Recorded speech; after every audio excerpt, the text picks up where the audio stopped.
Neljänneksi paras levypallopelaaja Corey Raus vastaan sarjan levypallo ykkönen Ryan McDade, joka kaapi peräti 22 levaria tuossa voitokkaassa Kauhajoki-ottelussa perjantaina. Ja KTP:n ottelulla, KTP:n hyökkäyksellä tämä ottelu käynnistyy.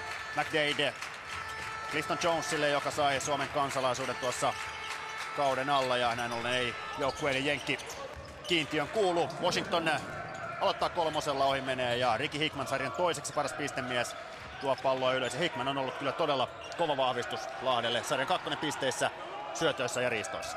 Kyllä, nimenomaan tämä riistopuoli on aiheuttanut monelle joukkueelle päävaivaa, ja Hickman juoksee niistä aika näppäriä koreja. Plus sitten, että vapaaksi jätettynä hän aika hyvällä prosentilla toimittaa pallon koriin.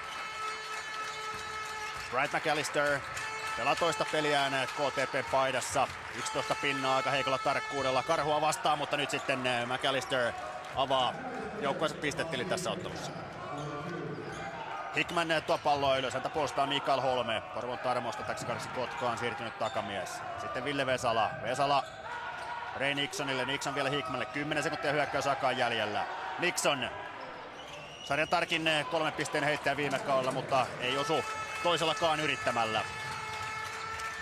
McAllister tulee yllättävänkin helposti ohi Hickmanin, mutta ei saa palloa sisään. Aika vauhdikkaasti on peli lähtenyt käyntiin. Kyllä tässä mennään aika haipakkaa päästä päähän, ja hyviä tekopaikkoja löytyy. Ja sieltä Ville Vesalalle kotijoukkueen avauskori. Kyllä, siinä oli ihan tyypillistä Hickmania, toi nopeasti pallo ylös, löysi vapaan pelaajan, ja sieltä Vesala 3 pistettä omalta paikaltaan.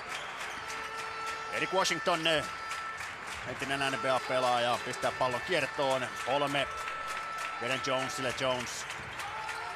Sitten Holme McDadeille. McDade harvemmin näin kaukaa heittää, ja heittää nyt ohi levypallossa Hickman.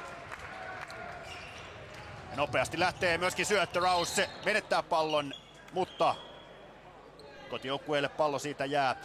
Hickman ja Raus pelasivat yhdessä Saksan Bundesliigassa viime kaudella, ja tuo yhteistyö on näkynyt kyllä sitten tänä syksynä myöskin täällä Suomessa. Kyllä se aika selvästi näkyy, että jos on pelannut edellisellä kaudella ja ollut tärkeässä roolissa joukkueessa, niin se on helpompi tulla aina uuteenkin joukkueeseen. McAllister Washingtonille. Washington. Hickman lähtee hakemaan riistoa, ja hänelle vihelletään siitä virhe, ja Sökös kuohuttaa tunteita urheilutalon katsomossa. Tästä me nähdään.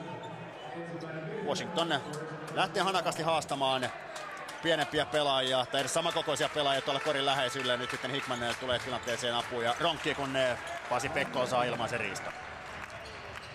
Tämä on Lahden vahvuus selvästi, että he hakee paljon riistoja ja saa paljon riistoja. McAllister avaa Washingtonille. Washington, hänelle löytyy baanaa, ja mies viimeistelee 2 pistettä. Tilanne 3-4. Hickman, pallo Ville Vesalalle, joka palasi viime kaudeksi tänne kasvattajaseuraansa 4. Joensuun kauden jälkeen. Raus Hickmanille, sitten Pekkola. Pekkola lähtee haastamaan McDadea. Heittäminen pahasti ohi, levypallo jää Clifton Jonesin käsiin. Washington saa siitä toisen virheen Hickmanille, ja vielä vapaa heiton tuolla korin päälle. Tässä ehkä sitten Hickmanin pieni innokkuus hakea näitä riistoja. Tietysti tässä nyt hän yritti blokata selvästi pidempää pelaajaa, mutta kuitenkin se ajatusmalli koko ajan, että riistetään pallo, tehdään vaikeaksi asioita, niin aiheuttaa joskus sitten sitä, että hän on aika nopeastikin virhevaikeuksissa. Niin, vajaat 3 minuuttia pelattu Hickmanin penkille 2 virheen myötä. Roope Suonio hänen tilalleen. Eric Washington tosiaankin reilut 100 peliä NBA:ssa 90-luvun lopulla Denver Nuggetsissa. Ihan kunnioitettavalla vajan 7 pisteen keskiarvolla.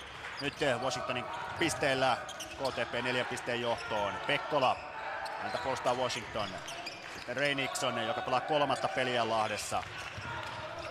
Palasi tänne vähän epäonnistuneen Ranskan keikan jälkeen. Nixon, enää muutama sekunti hyökkäysaikaa jäljellä. Suonio kulmasta pahasti ohi, mutta Ville Vesala, joka on erinomainen hyökkäyslevypallopelaaja, takamieheksi käy hakemassa irtopallon talteen. Kyllä Vesala pitää aina merkata hyökkäyslevypalloissa, että muuten se on Vesalan käsissä pallo. Suonio 3 pistettä, ja peli on 6-7. Roope Suonio on yllättävänkin huonosti osunut kolmosissaan täällä kotisalissa tällä kaudella. Vain joka 4. kolmosensa hän on upottanut kotona, mutta nyt pallo pussiin, ja Namika Lahti pisteen päähän. Jones Holmeelle. Holme, ja siitä virhe Roope Suoniolle.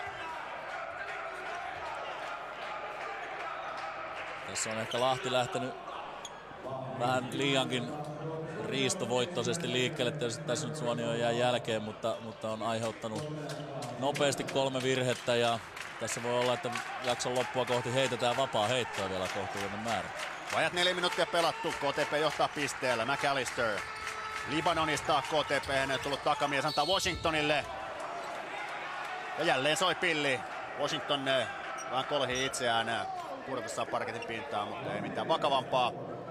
Sami Toiviainen jakaa siinä ohjeita joukkoilleen. Erik Washingtonilla on mittaa vain 193 senttiä, mutta hän on hyvä tuolla korin alla. Siitä kertoo sekin, että levypalloja on näppäin tarttunut melkein 9 per peli.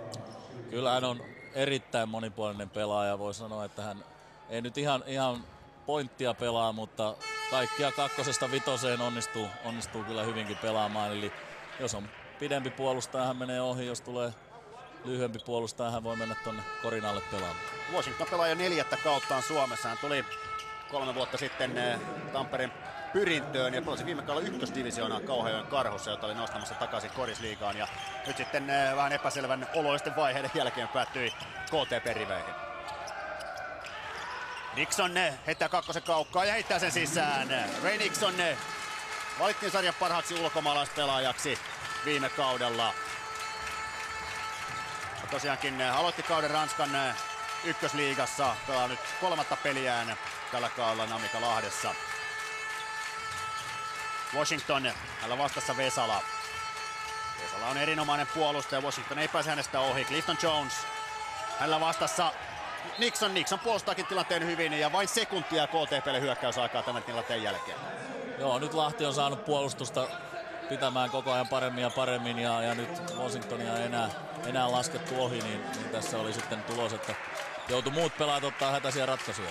Sekunti hyökkäysaikaa jäljellä, McDadin heitto blokataan ja samalla myöskin hyökkäysaika umpeutuu pallo Lahdelle. Tää ei ole KTP:n vahvuus missään tapauksessa, jos McDade rupeaa heittämään tuolta 3 sekunnin ulkopuolelta, koska hänellä ei edes kovin montaa yritystä sieltä ennen tätä ottelua ole. Roope Suonio tuo palloa ylös. Suonio Pasi Pekkolalle. Hyökkäysajasta puolet kulunut. Suonio. 2.